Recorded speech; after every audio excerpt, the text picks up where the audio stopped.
Hi guys, Ola very రీసెంట్గా వాళ్ళ జెన్3 vehicles అయితే లాంచ్ చేసింది. మీకు అందరికీ తెలిసిందే, ఆల్రెడీ మనం 2 వీడియోస్ కూడా చేస్తున్నాం. మీరు ఇప్పుడు చూస్తుంది వచ్చేసి ఓలా S1X అనమాట.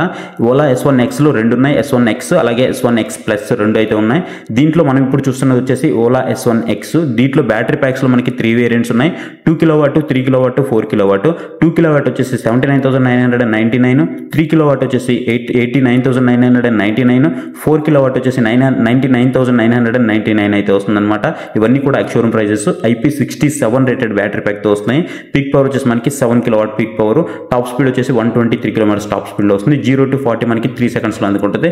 మనం ఫ్రంట్ కనుక చూసుకున్నట్లయితే మనకి డిస్క్ బ్రేక్స్ లాంటివి ఏమైతే ఇక్కడ ఆఫర్ చేయట్లేదు, ఓన్లీ డ్రమ్ బ్రేక్ ఆఫర్ చేస్తున్నారు. ఎందుకంటే వెరీ బేస్ వేరియంట్ కాబట్టి 90/90 సేమ్ సెక్షన్ టైర్స్ అయితే వస్తున్నాయి. అన్నింటిలో కూడా మీరు 12 inches వీల్ అయితే ఇక్కడ చూసుకోవచ్చు. అండ్ ఏదైతే మీరు సస్పెన్షన్ చూస్తున్నారు, ఇది వచ్చేసి మనకి ట్విన్ టెలిస్కోపిక్ సస్పెన్షన్ అయితే మీరు ఇక్కడ చూసుకోవచ్చు. సో ఏవైతే పెద్ద వెహికల్స్ ఉన్నాయో వాటిలో కూడా మీకు సేమ్ అయితే సస్పెన్షన్ యూజ్ చేస్తున్నారు. ఇండికేటర్ లైట్స్ కొంచెం ఇంటిగ్రేటెడ్ కనిపిస్తుంటాయి, LED లైట్స్ అయితే కనిపిస్తూ ఉన్నాయన్నమాట. బట్ ఓవరాల్గా కలర్ అయితే మాత్రం చాలా బాగా మీకు అట్రాక్టివ్గా కనిపిస్తూ ఉంటుంది. డ్యూయల్ టోన్ కలర్తో అయితే వస్తుంది అనమాట. దీంట్లో కూడా మీకు కొన్ని కలర్స్ అయితే ఉన్నాయి, మీరు అయితే చూసుకోవచ్చు. కలర్స్ కూడా కొన్ని ఉన్నాయన్నమాట. అండ్ ఏదైతే హెడ్ చూస్తున్నారో మనకి డ్యూయల్ ప్రొజెక్టెడ్ ల్యాంప్స్ కనిపిస్తున్నాయి, అలాగే DRL లైట్స్ కూడా మీకు ఇక్కడైతే కనిపిస్తున్నాయి. కాకపోతే మిగతా వాటితో కంపేర్ చేస్తే మనకి ఇది కొంచెం లుక్ అయితే డిఫరెంట్గా ఉంటుంది. హ్యాండిల్ బార్ విషయంలోకి వస్తే మాత్రము ఇంకొంచెం డిఫరెంట్గా అయితే కనిపిస్తూ ఉంటుంది. మిగతావి కొంచెం వేరేగా ఉంటాయి. అండ్ ఇక్కడ చూసుకున్నట్లయితే కంప్లీట్ మనకి 4.3 inches LCD స్క్రీన్ అయితే ఇచ్చారు. మిగతా వాటిలో మనకి టచ్ స్క్రీన్ వస్తూ ఉంటుంది. బట్ దీంట్లో మనకి వెరీ బేస్ వేరియంట్ కాబట్టి LCD స్క్రీన్ అయితే ఇచ్చారనమాట. దీంట్లో మనకి రీజనరేటివ్ లాంటి బ్రేకింగ్ సిస్టమ్ కానివ్వండి, అలాగే పార్కింగ్ అసిస్ట్ కానివ్వండి, రివర్స్ మోడ్ కానివ్వండి, డిస్టెన్స్ టు ఎంప్టీ కానివ్వండి, కాల్ SMS అలర్ట్స్ కానివ్వండి, అలాగే కాకపోతే దీంట్లో మనకి OTA అప్డేట్స్ అయితే రావట్లేదు. మిగతా వాటిలో మనకి OTA అప్డేట్స్ వస్తాయి, దీంట్లో మనకి OTA అప్డేట్స్ అయితే రావట్లేదు. GPS నావిగేషన్ అయితే ఉందన్నమాట, పార్కింగ్ అసిస్ట్ కూడా ఉంది. అండ్ వచ్చేసి మనకి క్రూజ్ కంట్రోల్ కూడా దీంట్లో అయితే ప్రొవైడ్ చేయడం జరిగింది. సైడ్ స్టాండ్ అలర్ట్ కూడా వస్తుంది, డిస్టెన్స్ టు ఎంప్టీ కూడా వస్తుంది. పోతే కీస్ వచ్చేసి మనకి ఈ విధంగా అయితే ఉంటాయి, మీరు ఇక్కడ చూసుకోవచ్చు. సో ఇవి మనకి మాన్యువల్ కీస్ అనమాట. ఏదైతే మీరు right side left side buttons కనుక చూసుకున్నట్లయితే కొంచెం దీంట్లో డిఫరెంట్గా ఉంటాయి. మిగతా వాటితో కంపేర్ చేస్తే రివర్స్ మోడ్ కానివ్వండి, క్రూజ్ కంట్రోల్ కానివ్వండి, అండ్ మనం లెఫ్ట్ సైడ్కి వచ్చేస్తే హై బీము, లో beam, indicator lights, horn, so ఇవైతే మనకి కనిపిస్తూ ఉంటాయి. ఓవరాల్గా హ్యాండిల్ బార్ విషయంలో వస్తే మాత్రం మనకి ఇలా అయితే కనిపిస్తూ ఉంటాయి. పోతే మనం కొంచెం కిందకు వచ్చేద్దాం. సో కిందకి వచ్చేసి మనకి ఇక్కడ వచ్చేసి క్యారీ హుక్ అయితే ప్రొవైడ్ చేశారు. అప్ టు 3 kgs వరకు మీరు క్యారీ చేయొచ్చు. అండ్ మీకు ఇక్కడ చిన్న స్టోరేజెస్ కూడా ఇవ్వడం జరిగింది. మీరు ఒకవేళ మొబైల్ ఏమన్నా క్యారీ చేయాలంటే క్యారీ చేయొచ్చు. దీంట్లో మనకి ఎలాంటి USB ఛార్జింగ్ సాకెట్ అయితే ప్రొవైడ్ చేయట్లేదు. ఏదైతే మీరు ఫ్లోర్ బోర్డ్ స్పేస్ చూస్తున్నారో, ఫ్లోర్ బోర్డ్ స్పేస్ వచ్చేసి మీకు ఎనాఫ్ ఫ్లోర్ బోర్డ్ స్పేస్ అయితే ఉంది. మీరు ఏమైనా క్యారీ చేయొచ్చు. వాటర్ క్యాన్స్ కానివ్వండి, గ్యాస్ సిలిండర్స్ కానివ్వండి, చిన్న బస్తాలు కానివ్వండి, అలా ఏవైనా సరే మీరు క్యారీ చేయొచ్చు.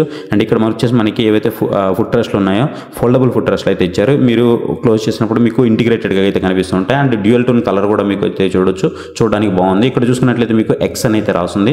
సో దీని మోడల్ కనబట్టి ఇది మనకి బేస్ వేరియంట్ అనమాట, X అనేది. సో ఇక్కడ మీకు ఏదైతే సీట్ చూస్తున్నారో ఇది మనకి సింగిల్ సీట్గా అయితే కనిపిస్తూ ఉంటుంది అనమాట. సో సీట్ అయితే మనకు కొంచెం వైడర్గా కనిపిస్తూ ఉంటుంది. ఏదైతే గ్రాబ్ రైల్ ఉందో ఇది మాత్రం కొంచెం నాకు ఆడ్గా అనిపిస్తుంది. మిగతా వాటితో కంపేర్ చేస్తే కొంచెం ఏదో ఒక కమ్మిలాగా అనిపిస్తూ ఉంది అనమాట. కాకపోతే బాగుంది, ఓవరాల్గా డిజైన్ వర్క్ మాత్రం చాలా బాగుందని చెప్పుకోవచ్చు. పీక్ పవర్ వచ్చేసి మనకి 7 kW పీక్ పవర్తో అయితే మనకి రావడం జరుగుతూ ఉంటుంది. అండ్ ఏదైతే మీరు బ్యాక్ సైడ్ టైర్ చూస్తున్నారో ఇది కూడా మనకి 90/90 12 inches వీల్తో రావడం జరుగుతుంది. అండ్ ఏదైతే మీరు సస్పెన్షన్ కనుక చూసుకున్నట్లయితే ఈ సస్పెన్షన్ కూడా మనకి డ్యూయల్ షాక్ అబ్జర్వర్ సస్పెన్షన్ అయితే మనకి దీంట్లో అయితే ప్రొవైడ్ చేయడం జరిగింది. ఈ బ్యాక్ సైడ్ కూడా మనకి డ్రమ్ బ్రేక్ అయితే ఇచ్చారనమాట. సో ఓవరాల్గా దీని యొక్క వెయిట్ గురించి మాట్లాడుకున్నట్లయితే మిగతా వాటితో కంపేర్ చేస్తే మనకి దీని వెయిట్ అనేది తక్కువే ఉంటుంది, 105 kgs అయితే ఉంటుంది. సో ఎవరైతే ఓలా నుంచి ఒక బ్రాండ్ వెహికల్ నాకు కావాలి అనుకుంటారో వాళ్ళు బేస్ వేరియంట్ తీసుకోవచ్చు. సో 2 kW కూడా ఉంది మీకు దీంట్లో, 2, 3, 4 kW అయితే ఉన్నాయన్నమాట. ఇక్కడ మీకు ఛార్జింగ్ సాకెట్ ఉంటుంది మిగతా వాటికి, బట్ దీంట్లో అయితే మనకి ప్రొవైడ్ చేయలేదు. ఆప్షన్ అయితే దీంట్లో రావట్లేదు అనమాట. అండ్ ఈ రోజుల్లో పవర్ బ్యాంకులు కూడా క్యారీ చేస్తున్నారు. లేదు నాకు కొంచెం మంచి వెహికల్ కావాలి అని అనుకుంటే మీరు మిగతా వాటిని అయితే చూడొచ్చు. అండ్ బ్యాక్ సైడ్కి వచ్చేస్తే మనకి ఇక్కడ ఛార్జింగ్ సంబంధించిన లిడ్ అయితే కనిపిస్తూ ఉంటుంది. సో ఇక్కడ మన దీని మీద S1X అని అయితే రాస్తున్నారు. సో ఛార్జింగ్ లిడ్ ఓపెన్ చేసిన తర్వాత మనకి గన్ టైప్ ఛార్జింగ్ అయితే ఇక్కడ కనిపిస్తుంటుంది. సేమ్ అన్ని వెహికల్స్లో కూడా మీకు సేమ్ ఇక్కడే ఉంటుందన్నమాట. అండ్ ఏదైతే మీరు లైటింగ్ చూస్తున్నారో లైటింగ్ వచ్చేసి మనకి కంప్లీట్ LED లైటింగ్ సెటప్ అయితే కనిపిస్తూ ఉంటుంది. మీకు అందరూ తెలిసిందే సేమ్ డిజైన్ వస్తుంది. ఓలా అన్నింటిలో కూడా సేమ్ డిజైన్ అయితే వస్తుంది. డిజైన్ అయితే వీళ్ళు ప్రజెంట్ అయితే చేంజ్ చేసే స్థితిలో అయితే లేనట్టుగా అయితే మనకైతే కనిపిస్తూ ఉంటుంది. సో డిజైన్ అయితే మనకి ఒకే డిజైన్ అయితే కనిపిస్తూ ఉంటుంది. ఇది ఓవరాల్గా దీని వెహికల్కి సంబంధించిన కంప్లీట్ డీటెయిల్స్ అయితే. అండ్ ఇకపోతే దీని యొక్క ఛార్జింగ్ టైం విషయానికి వస్తే మనకి ఛార్జింగ్ ఫుల్ అవ్వడానికి మనకి 5 hours టైం అయితే తీసుకుంటుంది. దీంట్లో రైడింగ్ మోడ్స్ ఉంటాయి, ఎక్కువ, నార్మల్, స్పోర్ట్ అనేది.